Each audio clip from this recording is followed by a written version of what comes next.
Pour ce que l'Esprit veut nous donner ce matin, je vais vous inviter à tourner dans l'Épître aux Hébreux, au chapitre 1. On va débuter du verset 1 au verset 3.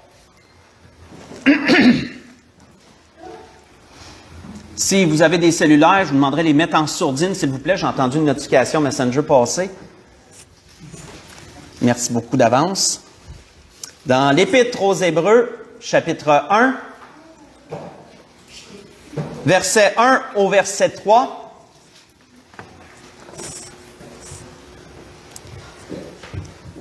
On voit que l'auteur dit, « Après avoir autrefois, à plusieurs reprises et de plusieurs manières, parlé à nos pères par les prophètes, Dieu, dans ces derniers temps, nous a parlé par le Fils. Il l'a établi héritier de toutes choses. Par lui, il a aussi créé l'univers. Le Fils est le reflet de sa gloire et l'empreinte de sa personne. Et il soutient toutes choses par sa parole puissante. Il a fait la purification des péchés et il s'est assis à la droite de la majesté divine dans les lieux très hauts. » On va arrêter ici. Donc, on voit ici l'auteur introduire son livre, introduire l'Épître aux Hébreux. Et l'auteur, dans son introduction, immédiatement, nous rappelle comment Dieu a cherché à plusieurs reprises et à plusieurs manières de parler aux hommes dans les temps passés. Et l'auteur, par la suite, enchaîne en nous disant que dans les derniers temps de l'ère humaine, Dieu s'est adressé aux hommes de façon beaucoup plus personnelle. Il s'est adressé aux hommes par son Fils, qui nous est dit, par lequel il a créé toutes choses. On voit que, malgré que Jésus est venu ici-bas en tant qu'être humain, on voit que l'auteur nous spécifie qu'il représentait quand même toute la gloire de Dieu et il représentait totalement la personne de son Père et sa majesté. D'ailleurs, un autre auteur nous dira ceci à propos de Jésus, et ça décrit bien, ça complète bien, disons, ce que l'auteur du livre aux Hébreux a dit. On voit qu'un autre auteur du nom de Jean a dit ceci, en parlant de Jésus, il a dit « Et la parole a été faite chair, et elle a habité parmi nous, pleine de grâce et de vérité, et nous avons contemplé sa gloire, une gloire comme la gloire du Fils unique venu du Père. » Voyez ça dans Jean chapitre 1, verset 14. Qui complète bien ce que l'auteur aux Hébreux vient de nous dire ici. La Bible nous dit que Jésus, qui est la parole de Dieu fait chair, a été l'aboutissement, il est l'aboutissement de la révélation de Dieu aux hommes. Révélation que Dieu a entrepris de lui donner depuis les temps les plus anciens. Mais ce dans quoi l'Esprit veut nous diriger ce matin, c'est pourquoi Dieu a eu besoin, dans les derniers temps, de nous parler de façon aussi personnelle qu'en envoyant son Fils. Pourquoi Dieu a eu besoin de faire une telle chose? Et pour répondre à ce questionnement, nous allons devoir faire un peu de parcours. Donc, le message va ressembler un peu à un cours d'histoire. Je vais essayer d'être aussi concis et précis que possible. Mais nous allons parcourir certains endroits des Écritures pour répondre à cette question ultimement, pour comprendre un peu la question et y répondre en même temps. Pourquoi Dieu a eu besoin de nous parler de façon aussi personnelle qu'en envoyant son Fils? Et pour ce faire, je vous invite à tourner dans la Genèse. On va aller dans le premier livre de la Bible, quasiment au tout début, dans la Genèse au chapitre 3. Dans la Genèse au chapitre 3. On va faire ensemble un petit cheminement. Cheminement pour répondre ultimement à cette question, pourquoi Dieu a eu besoin de nous parler de façon aussi personnelle qu'en envoyant son Fils? Parce qu'il faut se souvenir de ce que l'auteur a dit dans ce qu'on a lu en introduction, c'est que Dieu a tenté de plusieurs manières de parler aux hommes dans les temps passés. On voit que dans la Genèse au chapitre 3, qui est un peu le début des premiers êtres humains, d'Adam et de Ève, un peu leur début de vie, on pourrait dire un peu ce qu'ils faisaient dans le Jardin d'Éden. On voit qu'il nous est dit à partir du verset 7 jusqu'au verset 13, il nous est dit que les yeux de l'un et de l'autre s'ouvrirent, excusez-moi, Ils connurent qu'ils étaient nus, et ayant cousu des feuilles de figuier, ils s'en firent des ceintures. Alors ils entendirent la voix de l'Éternel Dieu qui parcourait le jardin vers le soir. Et l'homme et sa femme se cachèrent loin de la face de l'Éternel Dieu au milieu des arbres du jardin. Mais l'Éternel Dieu appela l'homme et lui dit, « Où es-tu? » Il répondit, « J'ai entendu ta voix dans le jardin, j'ai eu peur parce que je suis nu et je me suis caché. » Et l'Éternel Dieu lui dit, « Qui t'a appris que tu étais nu?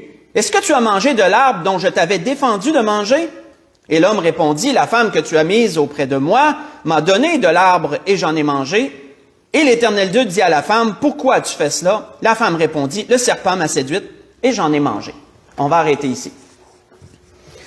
Dans la Genèse, frères et sœurs, au commencement de l'ère humaine, il y a une chose qu'on peut se rendre compte ici, c'est que l'existence de Dieu n'était pas à nier. L'homme et la femme ne pouvaient pas nier l'existence de Dieu. Ils ne pouvaient pas dire, est-ce que Dieu est réel ou pas? On voit ici qu'ils conversaient avec Dieu comme moi je vous parle ce matin et que vous m'entendez. Ils conversaient face à face avec Dieu. Dieu leur parlait tendrement et l'être humain, l'homme et la femme, répondaient à Dieu. Il y avait une conversation, il y avait un échange. L'existence de Dieu, elle était indéniable. Elle ne pouvait pas être questionnée, remise en question ou niée d'aucune façon. On voit que Dieu s'était fait connaître à eux sous un terme hébreu qui est Elohim. Elohim qui veut dire le seul Dieu, le vrai Dieu, autrement dit, le Dieu puissant. C'est le terme Elohim. On voit que c'est comme ça que Dieu s'était fait connaître à eux. Et l'homme et la femme, malheureusement, ont détruit cette belle relation qu'ils avaient avec Dieu à travers de leur désobéissance en ayant écouté la voix du serpent qui était personnifiée par le diable. On voit que le diable a entrepris de détruire cette relation que Dieu avait avec l'homme, de la saboter, de la saborder, comme je disais aussi précédemment dans un autre message. Et ainsi, l'être humain s'est retrouvé séparé de Dieu. Ce fut la tragique conséquence. L'être humain et la création avec elle s'est retrouvé à être séparé de Dieu et ce fut la tragique conséquence de cet événement-là. Mais le premier point que l'Esprit nous montre ici, c'est qu'au commencement, l'existence de Dieu, c'était une certitude. Il n'y avait rien à remettre en question là-dessus. Il n'y avait rien à questionner, là. Les êtres humains savaient que Dieu existait. Ils lui parlaient face à face. C'était comme simple. Ils avaient des échanges avec Dieu, comme on le voit clairement ici. L'homme et la femme furent chassés du jardin d'Éden, l'entrée en étant scellée par des anges. On voit que par la suite, l'être humain s'en est allé malheureusement vers une déchéance, comme la Bible nous dit. L'être humain s'en est allé vers une déviation de Dieu et la connaissance de Dieu a commencé à se perdre au fil du temps. On voit que ça a pris quand même un certain temps avant que l'être humain oublie que Dieu existe.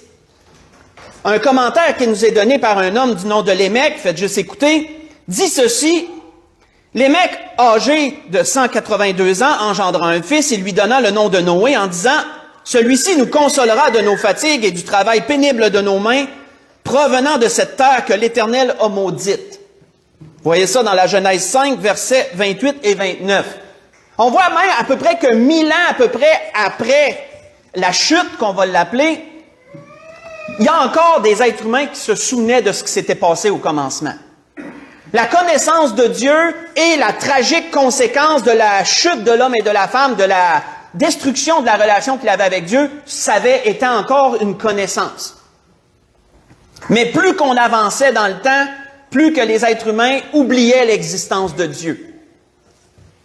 Et malheureusement, se tournaient vers eux-mêmes, se tournaient vers leurs désirs et se tournaient vers leur volonté, au point où il nous est dit un peu plus loin que l'Éternel vit la méchanceté des hommes, car elle était grande sur la terre, et que toutes leurs pensées de leur cœur se portaient chaque jour uniquement vers le mal. Et l'Éternel se repentit d'avoir fait l'homme sur la terre, et il fut affligé en son cœur. Et l'Éternel dit, « J'exterminerai de la face de la terre l'homme que j'ai créé, depuis l'homme jusqu'au bétail, aux reptiles et aux oiseaux du ciel, car je me repens de les avoir faits. » Ça, vous voyez ça dans la Genèse chapitre 6, versets 5 à 7. Où l'humanité en était rendue à un point où Dieu n'existait plus, selon eux.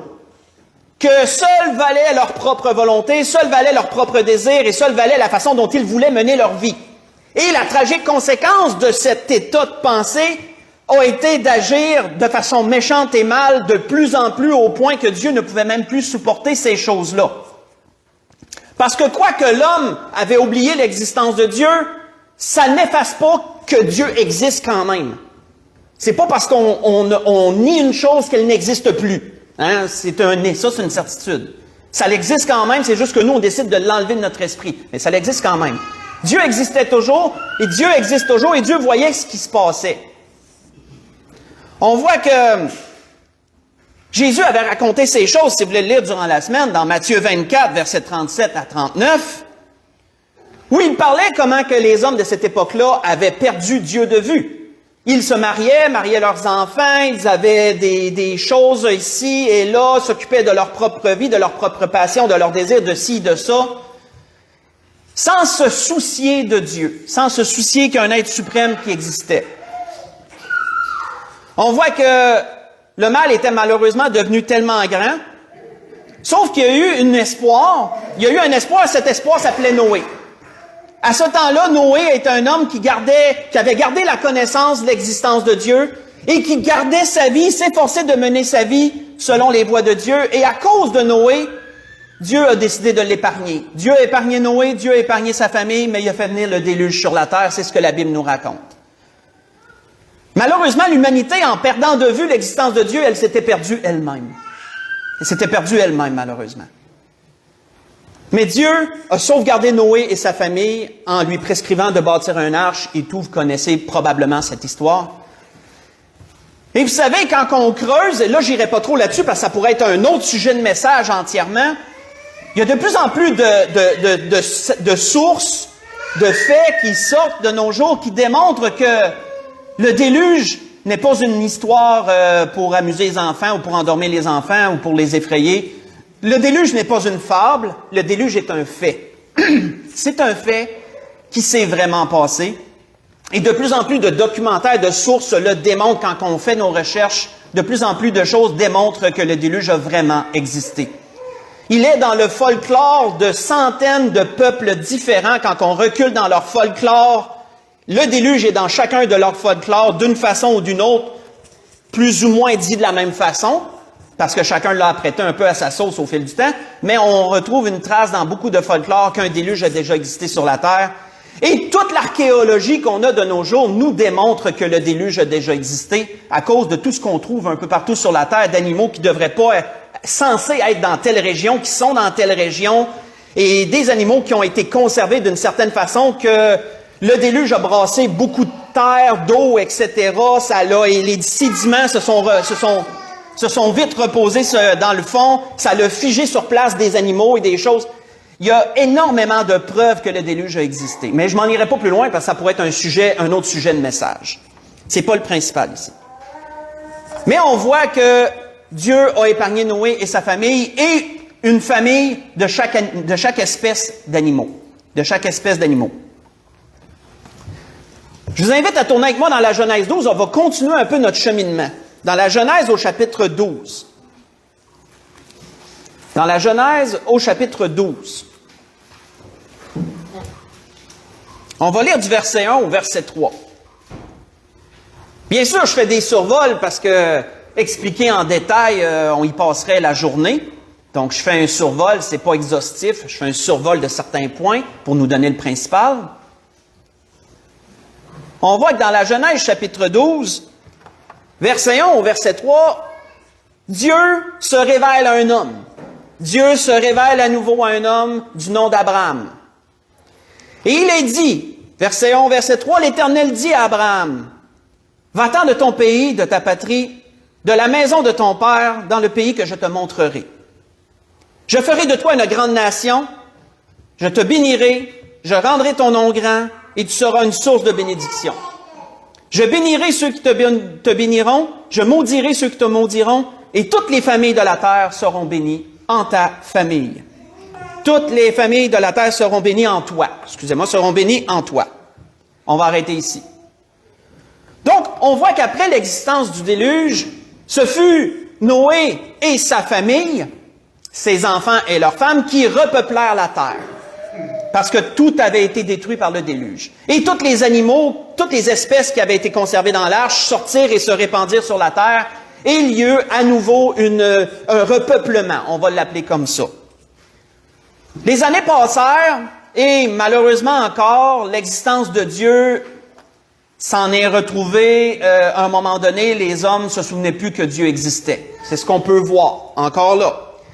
Les hommes s'étaient inventés toutes sortes de dieux pour justifier ce qui s'était passé avant.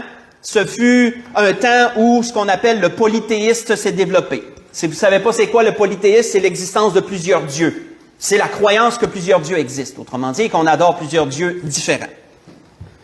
Mais on voit ici, Dieu se révélait à un homme du nom d'Abraham. Et cet homme, de ce qui nous est décrit, était dans cette condition-là, lui et sa famille. On voit que, faites juste écouter, un autre auteur nous dit ceci à propos de la famille d'Abraham. Il nous est dit que Josué dit ainsi au peuple, « Ainsi parle l'Éternel, le Dieu d'Israël, vos pères, Térak, père d'Abraham et père de Nachor, habitaient anciennement de l'autre côté du fleuve. Ils servaient d'autres dieux. Je pris votre père Abraham de l'autre côté du fleuve et je lui fis parcourir tout le pays de Canaan. » J'ai lu dans Josué chapitre 24, j'ai lu le verset 2 et le verset 3, qui déclare clairement que dans la famille d'Abraham, ils adoraient différents dieux. Ils adoraient différents dieux et Dieu s'est révélé à Abraham et il l'a appelé à sortir de sa famille et de sa patrie et de s'en aller dans le lieu que lui allait lui dire. On voit que, à travers Abraham, Dieu voulait ramener cette connaissance qu'un Dieu unique existe, que Elohim, le vrai, l'existant, le seul vrai Dieu est toujours là, il est toujours vivant. Et on voit que c'est à travers Abraham que Dieu a fait une promesse qui s'est répercutée au fil du temps jusqu'à nos jours, où il a été dit qu'à travers lui, toutes les familles de la terre seraient bénies en sa postérité. Abraham a enseigné à ses enfants cette conception qu'un seul Dieu existe. Il a ramené cette connaissance parmi ses enfants et sa famille, sans pour autant condamner les autres divinités. On voit qu'il s'est concentré, lui et sa famille, sur l'adoration d'un seul Dieu. C'est ce qu'on peut voir. Et à travers Abraham, Dieu s'est formé un peuple qui s'est appelé Israël, le peuple d'Israël, où Dieu a fait cheminer cette connaissance qu'il y a un seul Dieu qui existe. Si on continue dans l'Exode chapitre 3, on avance dans le temps toujours. Dans l'Exode au chapitre 3, versets 7 à 15,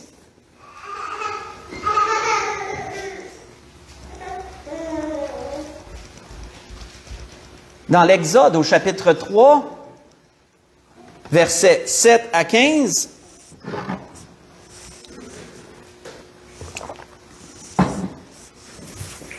qu'est-ce qu'il nous y est dit ici?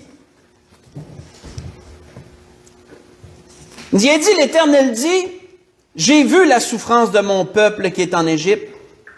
J'ai entendu les cris que lui font pousser ses oppresseurs, car je connais ses douleurs. Je suis descendu pour le délivrer de la main des Égyptiens, pour le faire monter de ce pays, dans un bon et vaste pays, dans un pays où coule le lait et le miel, dans un lieu qu'habitent les Cananéens, les Héthiens, les Amoréens, les Phéréziens, les Éviens et les Jébusiens.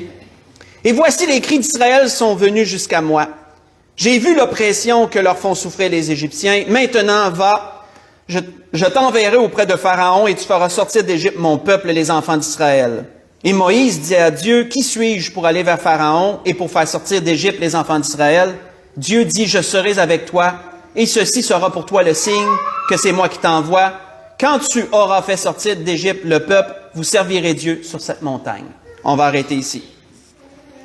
Des centaines d'années après que le patriarche Jacob, qui était de la lignée d'Abraham, ait migré en Égypte, lui et sa famille, que le peuple d'Israël s'est multiplié et qu'il soit devenu esclave de l'Égypte, des centaines d'années plus tard, on voit que Dieu se révèle à nouveau à un homme du nom de Moïse.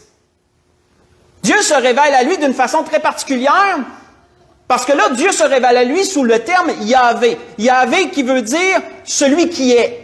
Celui qui est ou l'existant. On pourrait le décrire comme ça, l'existant. Celui qui existe, l'existant.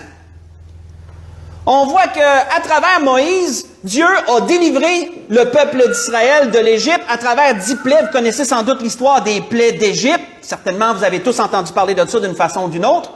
Et à travers ces 10 plaies-là, Dieu juge tous les dieux qu'il y avait en Égypte parce que les Égyptiens étaient des polythéistes, ils adoraient plusieurs dieux. Et tous leurs dieux n'ont pas pu les délivrer de la main de l'Éternel, de la main du seul vrai Dieu. Et il a jugé tous les dieux d'Égypte et à travers des plaies, il a délivré son peuple de l'Égypte.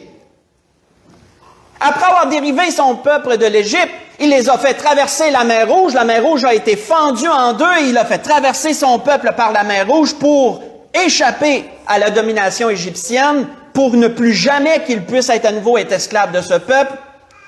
Et on voit que par la suite, il les a amenés à la montagne où il dit à Moïse qu'ils allaient se rendre pour leur donner des commandements et des lois. Ainsi, Dieu faisait cheminer un peuple pour l'amener à devenir, pour l'amener à pratiquer ce qu'on appelle la monolatrie. Monolatrie qui veut dire l'adoration d'un seul Dieu tout en condamnant l'existence des autres.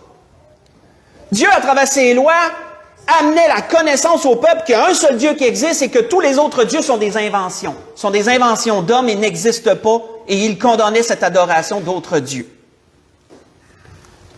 Si on avance encore dans le temps, et on avance encore plus, on s'en va vers la conclusion, mais on va avancer encore dans le temps, je vous invite à tourner avec moi dans Ésaïe chapitre 43. Ésaïe chapitre 43. Jusqu'à présent, on a fait pas mal un grand cheminement. On a fait un grand cheminement jusqu'à présent. On est parti de la Genèse.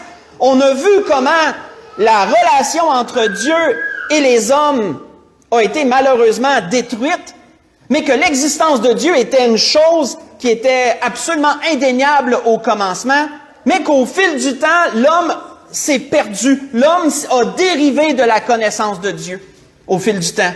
Et il en est venu qu'à oublier l'existence de Dieu et à même à la rejeter. On a vu qu'au fil du temps, comme ça, Dieu s'est révélé à des hommes, comme on a vu dans notre introduction. Dieu s'est révélé à des hommes. Dieu s'est révélé à Abraham et il l'a sorti du polythéisme pour l'amener dans l'énothéisme, qui est la conception qu'il y a un seul Dieu qui existe.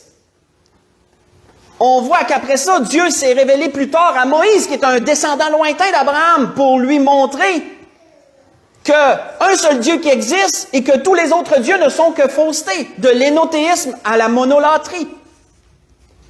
On voit ici dans Ésaïe chapitre 43, on va encore plus loin que ça. Et Ésaïe chapitre 43, si on lit du verset 10 au verset 13, Ésaïe chapitre 43, verset 10 au verset 13, on voit que Dieu, à travers ce prophète, disait « Vous êtes mes témoins, dit l'Éternel, vous et mon serviteur que j'ai choisi, afin que vous sachiez, que vous me croyez et que vous compreniez que c'est moi, avant moi, il n'a point été formé de Dieu, et après moi, il n'y en aura point d'autre.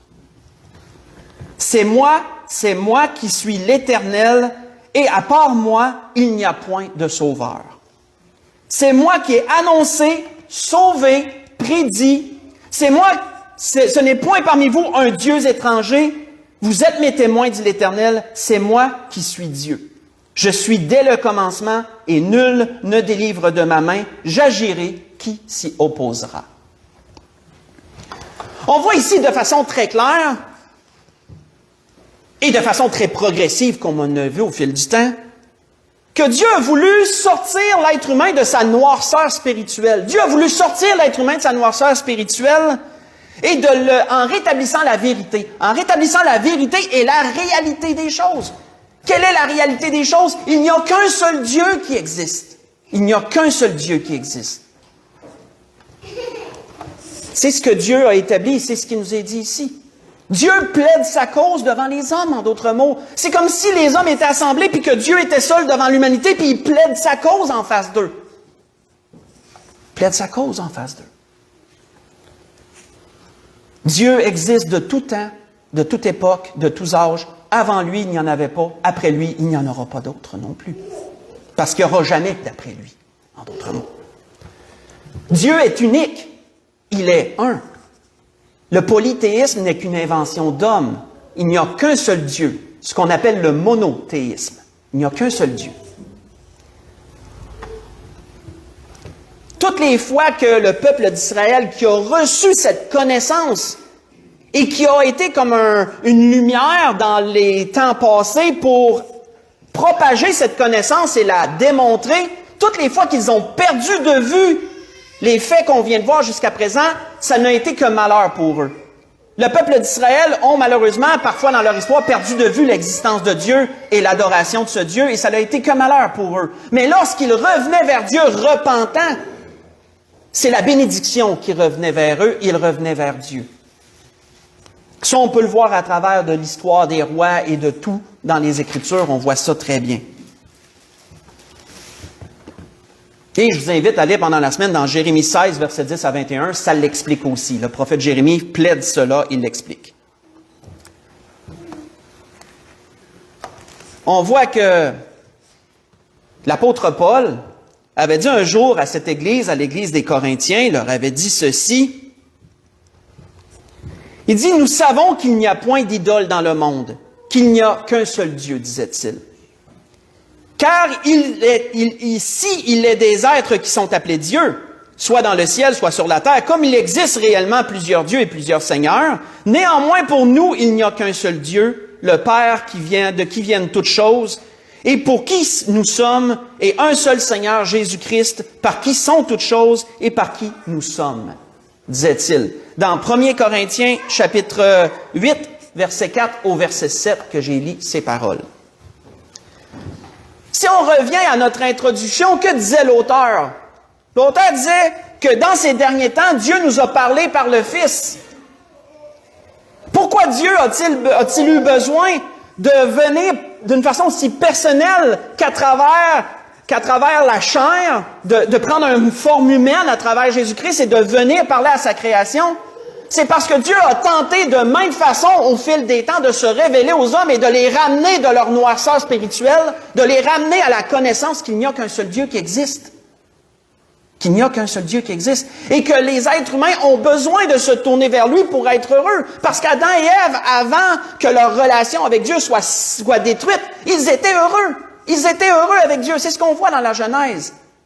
Ils jouissaient d'un bonheur inexprimable d'étant en relation avec Dieu. C'est après que les choses se sont gâchées, après qu'ils se soient détournés de Dieu.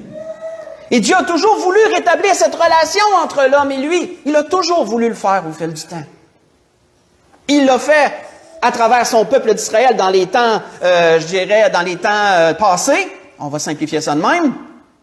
Mais Dieu a senti le besoin d'aller encore plus loin. Un jour, v'là 2000 ans passés, environ, et Dieu a décidé de venir lui-même ici-bas à travers son propre Fils, Jésus-Christ, qui nous a dit qu'il personnifiait toute la majesté de Dieu étant dans un corps d'homme. Et qu'est-ce que la Bible nous dit à travers Jésus-Christ? C'est qu'il est venu ici-bas donner sa vie pour nos péchés. Dieu a étendu sa main à l'extrême, on pourrait dire, aussi grande qu'il pouvait le faire. Dieu a fait le maximum qu'il pouvait faire, en allant jusqu'à offrir un sacrifice que lui-même agréerait pour le pardon des péchés de l'humanité, offrant ainsi la grâce et la chance à tout être humain de rétablir leur relation avec lui à travers Jésus-Christ.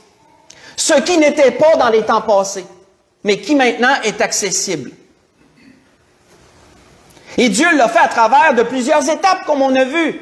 À travers de l'énothéisme, à travers de la monolatrie, à travers du monothéisme. Dieu a traversé les époques et les temps et a établi tranquillement, progressivement, cette connaissance et ce désir toujours réitéré d'entrer en relation avec l'être humain. Mais, quoique cela est accessible à tous aujourd'hui, grâce à l'extension de la main de Dieu, quelle est la part que nous devons prendre dans ces choses? Quelle est notre part à nous? Parce que là, on a répondu à la question. On a vu le pourquoi, on a répondu à la question. Maintenant, quelle est notre part à nous? Que devons-nous faire? Et on va conclure sur cette question-là et on va y répondre, bien sûr. Que devons-nous faire? Et pour ça, on va aller dans les Actes chapitre 17 pour conclure et répondre à cette deuxième question. Que devons-nous faire pour répondre à Dieu en ce sens? Dans les Actes au chapitre 17, on voit cela. Où un homme du nom de Paul a fait un bon plaidoyer devant des polythéistes, les Athéniens, les Grecs, qui étaient des polythéistes. Il a fait un grand plaidoyer devant eux et leur a tenté de leur expliquer ces choses-là également. Dans les Actes au chapitre 17, si on lit du verset 24 au verset 31,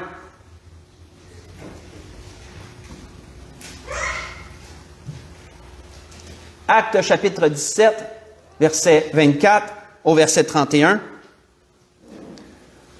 on voit qu'il nous est dit, Paul disait, « Le Dieu qui a fait le monde et tout ce qui s'y trouve, étant le Seigneur du ciel et de la terre, n'habite point dans des temples faits de mains d'hommes, il n'est point servi par des mains humaines, comme s'il avait besoin de quoi que ce soit. Lui qui donne la vie, la respiration et toutes choses.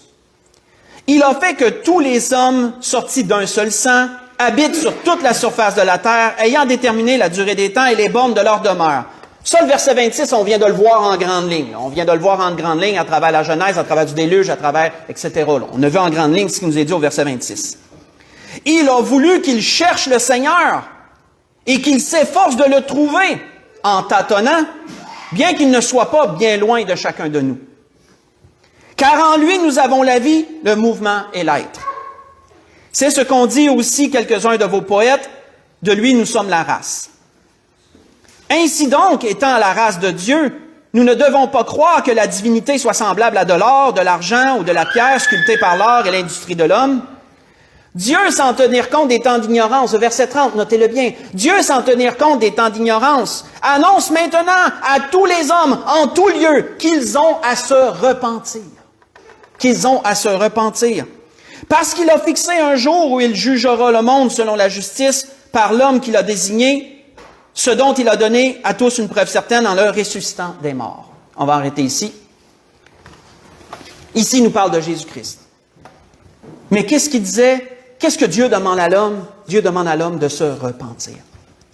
Dieu demande à l'homme, repens-toi d'avoir nié mon existence toutes ces années. Repens-toi d'être un pécheur. Repens-toi et affirme le besoin que tu as d'être sauvé. C'est ça, se repentir. Se repentir, c'est d'affirmer, c'est de comprendre que oui, j'ai besoin d'être sauvé. J'ai besoin d'être pardonné par Dieu. J'ai besoin d'être rétabli dans ma relation avec Dieu. Et une seule façon est accessible, c'est Jésus-Christ. Jésus avait dit, « Je suis le chemin, la vérité et la vie. Nul ne va au Père que par moi. » Il y a une seule façon de rétablir ta relation avec Dieu, c'est à travers Jésus. Et c'est ce que Dieu demande. La part qu'on a chacun d'entre nous, c'est de se repentir de notre nature pécheresse, d'admettre qu'on a besoin de Dieu et d'admettre qu'on doit recevoir Jésus comme Sauveur et Seigneur pour éviter le jugement et la condamnation éternelle qui s'en vient. Et d'être sauvegardé dans ces choses. Parce qu'étant couvert par le sang de Christ, ce n'est plus le jugement qui attend celui qui accepte Jésus comme son Sauveur et Seigneur. Mais c'est la vie éternelle avec Dieu. C'est la promesse que les Écritures nous font. Malheureusement, frères et sœurs, l'humanité est en train de reproduire exactement les mêmes conditions qui ont amené le déluge sur la terre. Nous sommes malheureusement rendus dans un temps où le polythéisme est en train de rejaillir, de revenir en force. Nous sommes malheureusement dans un temps où la connaissance de Dieu est en train encore de se perdre. Nous sommes malheureusement encore dans un temps où les hommes se sont détournés de Dieu et ils vivent selon leurs propres désirs, leurs propres convictions, leur propre volonté, tout en niant que Dieu existe et que Dieu a une certaine, comment je pourrais dire, a un droit sur la vie humaine. Dieu a le droit de demander de vivre selon ses voies. Les hommes, malheureusement, nient cela encore de nos jours. Et le mal est revenu sur la terre comme au temps de Noé qui a amené le déluge. Ça, c'est la réalité des choses. C'est la réalité des choses. Et malheureusement, à cause de cet état-là, la Bible prophétisait déjà d'avance et elle annonce qu'il y aura un autre jugement pour la terre. Vous voyez ça dans 2 Pierre 3, versets 1 à 10, c'est clairement décrit là. Mais la bonne nouvelle qui nous est encore annoncée ce matin à travers Jésus-Christ, c'est qu'il est possible de se réconcilier avec Dieu, qu'il est possible de sauver notre âme de l'enfer et qu'il est possible d'éviter le jugement à venir. Et tout ce qu'on a à faire, c'est de se repentir et d'accepter Jésus comme notre Sauveur et Seigneur, d'admettre notre besoin et d'entreprendre une relation avec Dieu à travers Jésus-Christ. C'est tout ce que l'homme a à faire et l'homme n'a rien d'autre à faire que ça. Il n'y a pas à donner un montant d'argent pour que ce soit fait. Il n'y a pas à faire telle et telle chose pour dire « OK, maintenant tu y as accès, c'est correct ». Non, tout ce que l'homme a à faire, c'est de se repentir et d'accepter. Et de l'accepter. Dieu n'a pas mis aucune embûche devant l'homme parce qu'il voulait que le maximum de gens puissent venir à lui. Et c'est encore ce qui nous est annoncé ce matin. On va pouvoir se lever pour un dernier cantique. Et pendant ce cantique, je vais me tenir devant l'Église. Et si quelqu'un est touché dans son cœur, si quelqu'un reconnaît ce besoin d'entreprendre une relation avec Dieu, de reconnecter avec Dieu à travers Jésus-Christ, il pourra venir me voir, il pourra me dire, pourra venir me voir et dire à tous qu'il désire accepter Jésus comme son Sauveur et Seigneur et qu'il désire entreprendre cette relation-là avec Dieu à travers Jésus.